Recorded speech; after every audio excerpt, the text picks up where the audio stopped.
आज ही Doubtnut app download करें। Doubtnut पर होगा अब आपके सभी मैथ्स, केमिस्ट्री, फिजिक्स और बायोलॉजी डाउट्स का सफाया। बस अपने क्वेश्चन की फोटो खींचो, उसे क्रॉप करो और तुरंत वीडियो सोल्यूशन पाओ। Download now. This question we have given observe the following diagram and answer the question. एक यहाँ पे हम डायग्राम देख पा रहे हैं, फिर हमें आंसर करना है क्वेश्चन का। क्वेश्चन क्या कह रहा है, state the mathematical equation for the law. ठीक, अब यहाँ पे कौन सा लॉ है? ये हमारा ग्रेविटेशनल लॉ है। क्यों? क्योंकि हम देख पा रहे हैं हमारे पास दो बॉडी है जिनके मासेस कितने गिवन है, m1 m2, दोनों के बीच की डिस्टेंस गिवन है r। ठीक, उन पे एक फोर्स लग रहा है, फोर्स ऑफ अट्रैक्शन। तो हमें पता है जो ग्रेविटेशनल लॉ कहता है कि अगर दो बॉडी इस तरह से है जिनके बीच की डिस्टेंस r है, दोनों बॉडी के कुछ न कुछ मास होंगे। यहाँ पे हम देख पा रहे हैं पहली बॉडी का मास m1 है, दूसरी बॉडी का मास m2 है। इट मीन्स इन दोनों बॉडी के बीच में एक क्या लगता है, अट्रैक्शन फोर्स लगता है। दो बॉडी यूनिवर्स में कहीं भी रखे रहे उनके बीच में क्या होता है, हमेशा फोर्स ऑफ अट्रैक्शन लगता है। यही हमारा क्या था, यूनिवर्सल लॉ ऑफ ग्रेविटेशन। तो उसका हमें मैथमेटिकल वैल्यू लिखनी थी। तो अगर इसका फॉर्मूला देखें तो जो फॉर्मूला होता है इक्वल्स टू क्या होता है हमारे पास, देखो capital G m1 m2 upon r square. ये हमारा मैथमेटिकल लॉ था या फिर ये मैथमेटिकल इक्वेशन थी। अगर कोई बॉडी है जिसके मासेस m1 है m2 है, उनके बीच की डिस्टेंस r है, तो उनके बीच में जो भी हमारे पास फोर्स ऑफ अट्रैक्शन लगता है उसका ये मैथमेटिकल फॉर्मूला था। F equals to capital G m1 m2 upon r square. m1 क्या था, पहली बॉडी का मास। आप देख पा रहे हैं पहली जो बॉडी थी उसका मास कितना है m1, m2 क्या है, दूसरी बॉडी का मास m2। अच्छा, तो दोनों बॉडी का मल्टीप्लिकेशन के डायरेक्टली प्रोपोर्शनल होता है हमारे पास जो ग्रेविटेशनल फोर्स होता है। दूसरा, इन दोनों बॉडी के बीच का जो डिस्टेंस है r, उनके स्क्वायर के यूनिवर्सली प्रोपोर्शनल होता है। ठीक, तो अगर दोनों को ऐड करोगे तो ये हमारा आ जाता है F equals to G m1 m2 upon r square. ये डायरेक्ट फॉर्मूला होता है, इसको हम ऐसे याद रखते हैं। ठीक, अगर यहाँ पे देखो ये कैसे आता है तो इसको ऐसे भी देख सकते हैं। जो हमारे पास न्यूटन्स लॉ ऑफ ग्रेविटेशन था वो क्या कहता था, अगर दो बॉडी है जिनके मासेस अगर m1 m2 है तो उनके बीच में जो फोर्स ऑफ अट्रैक्शन होता है वो डायरेक्टली प्रोपोर्शनल होता है दोनों बॉडी के मासेस के मल्टीप्लिकेशन के m1 m2 के। ठीक, ये हमारा हो गया इक्वेशन नंबर 1। ठीक, इसको हम प्रूव कर सकते हैं ऐसे।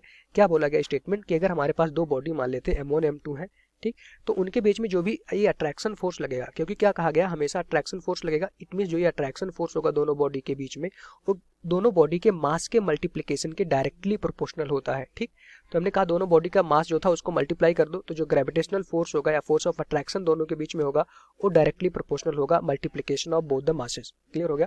दूसरा क्या था हमारे पास कि ये हमारे पास जो फोर्स होता है डिपेंड करता है उनके बीच की डिस्टेंस पे भी, और जो ये डायरेक्टली या फिर इसको बोल सकते हैं ये हमारा यूनिवर्सली प्रोपोर्शनल होता है उनके बीच की डिस्टेंस के स्क्वायर के। तो उनके बीच की डिस्टेंस कितनी थी r, तो इसका स्क्वायर कर दोगे। ये हमारा हो गया दूसरा इक्वेशन। क्लियर हो गया। तो ये कि जो हमारे पास किसी भी बॉडी पे अगर दो बॉडी है उनके बीच में डिस्टेंस r है, ठीक, और दोनों बॉडी के मास आपको पता है, तो उनके बीच में जो भी अट्रैक्शन फोर्स लगता है वो क्या होता है, दोनों बॉडी के मास के मल्टीप्लिकेशन के डायरेक्टली प्रोपोर्शनल होता है। दूसरा, दोनों बॉडी की जो बीच की डिस्टेंस थी उसके स्क्वायर के यूनिवर्सली प्रोपोर्शनल होता है। ठीक, क्लियर हो गया। यूनिवर्सली प्रोपोर्शनल मतलब कि अगर उनके बीच की डिस्टेंस को आप बढ़ाओगे तो जो भी हमारे पास ये अट्रैक्शन फोर्स या ग्रेविटेशनल फोर्स है वो हमारा क्या होता है, कम होता है। क्लियर हो गया, क्योंकि आप देख पा रहे हैं कि उनके बीच की डिस्टेंस के स्क्वायर के इनवर्सली प्रोपोर्शनल है। अगर इक्वेशन 1 और 2 को हम ऐड कर देते हैं, ठीक, दोनों को आप ऐड करोगे तो यहाँ से आपको एक न्यू चीज मिलेगी, F is directly proportional to m1 m2 divided by r square. ठीक, दोनों को आप ऐड करोगे तो आप देख पा रहे हैं लेफ्ट हैंड साइड में क्या है, दोनों में फोर्स है, सेम फोर्स है। तो राइट हैंड साइड में देखो एक में m1 m2 है डिवाइडेड बाई r स्क्वायर आ जाएगा। ये हमारा हो गया इक्वेशन नंबर, इसको ऐसे रहने देते हैं। अब हमें पता है कि आप देख पा रहे हैं जो force is directly proportional to m1 m2 upon r square. It means अगर ये प्रोपोर्शनैलिटी का कांस्टेंट हटाओगे, सॉरी प्रोपोर्शनैलिटी का जो ये साइन है इसको हटाओगे तो कोई एक कांस्टेंट आ जाएगा। F इक्वल्स टू होता है हमारे पास capital G m1 m2 upon r square. ये हमारा क्या होता है, इक्वेशन होता है mathematical equation between force of attraction between two bodies. Clear हो गया, जिसको हम कहते हैं ग्रेविटेशनल लॉ। ये हमारा आ गया, प्रूविंग हो गया। ठीक, अच्छा, जो G होता है इसको क्या कहते हैं हम, ग्रेविटेशनल कांस्टेंट। यहाँ पे देखो जो कैपिटल G होता है वो हमारा क्या होता है, ग्रेविटेशनल, इसको बोल सकते हैं ग्रेविटेशनल कांस्टेंट। आप देख पा रहे हैं कि प्रोपोर्शनैलिटी कांस्टेंट प्रोपोर्शनैलिटी हटाओगे तो एक कांस्टेंट आएगा, यहाँ पे कैपिटल G है जिसकी वैल्यू होती है ग्रेविटेशनल कांस्टेंट। ठीक, अच्छा, m1 क्या था, बॉडी, पहली बॉडी का मास था। ठीक, दूसरा क्या था, m2 क्या था, वो भी हमारे पास दूसरी बॉडी का मास था। अच्छा, r क्या था, अगर देखो तो r क्या था, दोनों बॉडी के बीच की डिस्टेंस थी। ठीक, डिस्टेंस इसको लिख सकते हैं distance between both the bodies, both the bodies, ये हमारा हो गया। अच्छा, डिस्टेंस कहाँ से मेजर करते हैं, दोनों बॉडी के सेंटर ऑफ मास से।